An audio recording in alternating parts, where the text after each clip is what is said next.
If you were a youngster in the United States between 1950 and 1990, you could spend less than $5 on a Halloween costume that made you look like a princess, Superman, G.I. Joe, an astronaut, Barbie, a scary monster, or any other TV icon.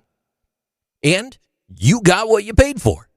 Substandard vinyl smocks and plastic masks that didn't fit properly over your face, and they were held together by a thin rubber band that was brittle and breakable with the slightest movement, and those little tiny slits for the eyes, couple holes around the nose, and the small slit right around the mouth. Even if the outrageously gaudy Halloween costumes were uncomfortable, easy to tear, and didn't look like the characters that they were supposed to, it didn't matter. We'll never forget how they smelled, how they made our foreheads sweat. Traditional costumes for trick-or-treating, they've been made by Ben Cooper, Collegeville, and to a lesser extent, Halco. Even though they were made in the early 1920s, neither Ben Cooper's nor Collegeville's costumes became popular until the 1950s. Childhood and pop culture started to mix. Companies like Ruby's, Collegeville, and Ben Cooper started producing boxed rayon costumes with plastic masks, and TV was everywhere, influencing these costumes. And by the 1960s, boxes of their costumes could be found in every toy aisle, pharmacy, JCPenney, Sears, Woolworths, any five and dime or novelty store around.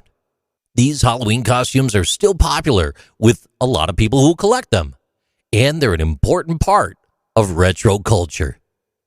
Children could dress up as their favorite cartoon, movie, or TV character because the companies had licensing agreements and knew what would be very popular among young fans and what would stimulate a kid's imagination. The inexpensive and ill-fitting Halloween masks and costumes demonstrated that if you spent a couple of dollars to get ready for trick-or-treating, you really did get what you paid for. Bang for the buck. Even though they couldn't see very well through those small eye holes in the plastic masks, kids loved it. The stiff masks may have featured Disney and Hanna-Barbera cartoon characters, Star Wars heroes and villains, any kind of superhero that you could imagine, even presidents, pop culture celebrities like Evel Knievel and the Fonz.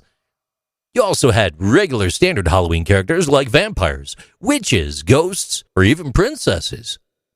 Nowadays, eBay and Etsy, they have vintage Ben Cooper and Collegeville apparel pages. These costumes used to sell for as little as $1.25, but now they could sell for anywhere from $5 up to hundreds of dollars. A rare Ben Cooper Daredevil costume from 1966 actually sold for $2,000 on eBay. An Addams Family suite of costumes featuring Morticia Addams fetched $1,752 at auction. And the hard-to-find Uncle Creepy costume sold for about $689 on eBay. Just like other collectibles, the most interesting thing about these historical costumes is that if they're in good shape and still in the original box, the value could rise up to 40%, especially if the box is in good shape. Despite the fact that collectors prefer boxed and full costumes in good condition, many people will only buy the mask, or in certain cases, the empty box. And interestingly, a lot of people buy these to use as home decor.